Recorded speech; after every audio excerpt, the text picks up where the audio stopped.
نبی پاک علیہ الصلوۃ والسلام کے معراج پاک کے حوالے سے آپ نے کچھ گفتگو سنی، میں نے 20 منٹ بات کی تھی، اس میں ایک تشنگی سی تھی اور میں نے سمجھا کہ جب تک اس پہ بات نہ ہو شاید اس کا حق ادا نہ ہو سکے گا۔ ایک تو نبی پاک علیہ السلام کا سفر معراج ہے، اس کے مراحل ہیں، اس کے احوال ہیں، نبی پاک علیہ الصلوۃ والسلام کی عظمتوں شانوں کا ظہور ہے، اللہ رب العزت کی بارگاہ میں نبی پاک علیہ السلام کی بازیابی ہے، اللہ رب العزت کی بارگاہ میں حاضری ہے، بلا حجاب دیدار خداوندی ہے، بلا حجاب اللہ رب العزت سے ہم کلام ہونا ہے، اور پھر اللہ رب العزت کے حریم قدس میں پہنچ کر مقام دنا فتد اللہ پہ فائز ہونا ہے، مقام قاب قوسین او ادنا پہ فائز ہونا ہے، پھر مقام فاوحا الی عبدہ ما اوحا پہ فائز ہونا ہے۔ ان پر تو بہت بات ہوتی رہتی ہے اور انشاءاللہ ہوتی رہے گی۔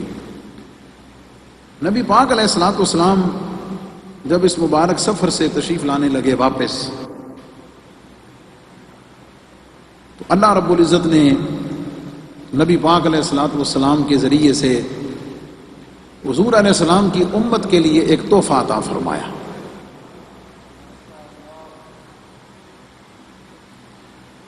میں اس پوری بات کو محبت کے انداز میں عرض کروں گا، اس لیے توجہ اسی اینگل پہ رہے۔ اب میں اسے یہ بھی کہہ سکتا تھا کہ اللہ رب العزت نے نبی پاک علیہ السلام کے ذریعے حضور علیہ السلام کی امت کی ایک ڈیوٹی لگا دی۔ اس کے لیے یہ لفظ بھی ہے نا کہ نبی پاک علیہ الصلوۃ والسلام کی امت پر اللہ رب العزت نے ایک چیز وہاں فرض کر دی اور ڈیوٹی لگا دی، حالانکہ وہ فرض بھی ہے، وہ ڈیوٹی بھی ہے، لیکن میں نے اس کو آپ کے سامنے رکھا ہے کہ اللہ رب العزت نے اپنے محبوب پاک علیہ السلام کے ذریعے سے اس رات، اس خاص وقت میں حضور علیہ السلام کی امت کے لیے ایک تحفہ عطا کی۔ وہ تحفہ کیا دیا؟ وہ تحفہ دیا نماز کا۔ اور پھر آپ کو اس کی تفصیل سن چکے، 50 نمازیں فرض ہوئیں، تحفہ ملا، موسیٰ علیہ السلام سے ملاقات ہوئی، اور جب انہوں نے پوچھا کہ اللہ تعالیٰ نے آپ کی امت کے لیے کیا چیز عطا کی ہے، نبی پاک علیہ السلام نے فرمایا کہ اللہ نے 50 نمازیں فرض کی ہیں۔ موسیٰ علیہ السلام نے فرمایا اے محمد صلی اللہ علیہ وسلم، میں اپنی قوم پہ ایکسپیریمنٹ تجربہ کر چکا ہوں، قوم 50 نمازیں نہیں پڑھے گی، آپ واپس تشریف لے جائیں اور کم کروا کے آئیں۔ موسیٰ علیہ السلام کو نبی پاک علیہ السلام کی شان پر اور اللہ رب العزت کی بارگاہ میں نبی پاک علیہ السلام کے مقام اور مرتبے پر اتنا یقین تھا، انہیں پتا تھا کہ یہ واپس جائیں گے تو رب کم کر دے گا، اعتماد تھا انہیں پتا تھا کہ جس محبوب کو اللہ رب العزت نے اتنا قریب کر کے اتنا کرم کر دیا ہے اور میری دعا کو اللہ نے جس محبوب کے واسطے سے قبول کیا ہوا ہے، یہ محبوب جو بھی رب سے کہے گا رب نے کر دینا ہے۔ کیونکہ اعتماد تھا اس لیے واپس تشریف لے گئے۔ نبی پاک علیہ السلام نے عرض کی، اللہ نے کرم فرمایا، 5 کم کی، پھر 5 کی، پھر 5 کی، 9 چکر دوبارہ لگائے، 9 کی 9 دفعہ واپس جاتے رہے، تشریف لاتے رہے۔ جب 5 رہ گئی نا،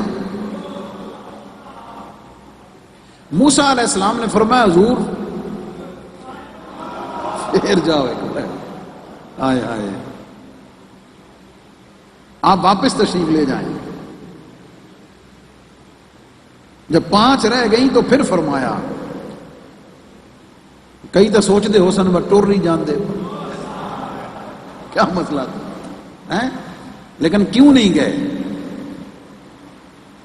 نبی پاک علیہ السلام نے موسیٰ علیہ السلام سے فرمایا کہ اے موسیٰ کلیم اللہ نے 50 نمازیں فرض کی تھی، اور میری ریکویسٹ پر، میرے عرض کرنے پہ اللہ نے 5 کرتے کرتے 45 کم کر کے اب 5 کر دی ہیں۔ حدیث کے لفظ ہیں، نبی پاک علیہ السلام نے فرمایا اب مجھے رب سے ان میں کمی کے لیے کہتے ہوئے حیا آتی ہے۔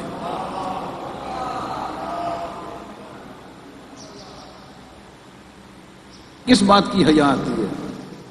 میں اس تحفے کو اور نماز کی اہمیت کو دیکھیں نا. نماز کی اہمیت کو ایک اسلوب یہ ہے کہ ڈرانے والا حدیثیں موجود ہیں، جو جان بوجھ کر چھوڑے گا اس کے لیے یہ عذاب ہے، جو تاخیر سے پڑھے گا یہ عذاب ہے، جان بوجھ کے قضا کرے گا اس کے لیے یہ عذاب ہے. طویل حدیثیں ہیں جس میں نماز کو چھوڑنے کے گناہ کا ذکر ہے. بلکہ نبی پاک علیہ السلام نے تو یہاں تک فرمایا کہ ایمان اور کفر کے درمیان فرق کرنے والی شے ہی نماز ہے. اور ایک حدیث پاک میں بطور تحدید فرمایا کہ جس نے جان بوجھ کر ایک نماز چھوڑی اس نے کفر کیا. آج ہم بدکاری کو گناہ سمجھتے ہیں، رشوت کو گناہ سمجھتے ہیں، جھوٹ کو گناہ سمجھتے ہیں، لیکن یاد رکھیں نماز جان بوجھ کر چھوڑنا ان سب گناہوں سے بڑا گناہ ہے. ایک اسلوب یہ ہے نا، لیکن میں نے محبت والا انداز آپ کے سامنے رکھا ہے، پیار والا انداز رکھا ہے. نبی پاک علیہ السلام نے فرمایا موسیٰ اب مجھے حیا آتی ہے. کیوں فرمایا؟ شاید کہ تیرے دل میں اتر جائے میری بات. حضور علیہ السلام نے اپنی امت پر، مجھ آپ پر ایک اعتماد فرمایا، ایک اعتماد فرمایا.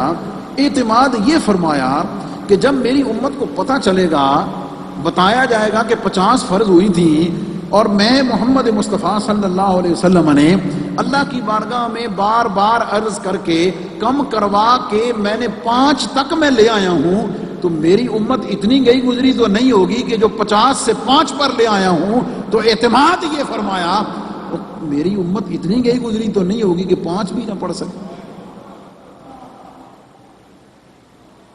یہ اعتماد فرمایا نبی پاک علیہ السلام. کس پر؟ مجھ آپ پر، اپنی ساری امت پر.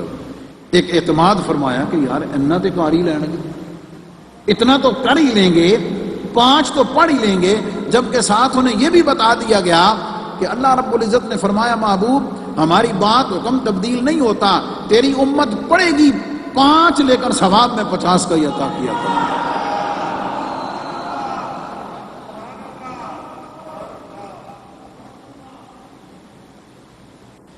وہ تحفہ تھا ہوا. میں اور آپ جب اس عبادت کو ڈیوٹی سمجھ کر نہیں، ڈیوٹی سمجھ کر نہیں، تحفہ سمجھ کر قبول کریں گے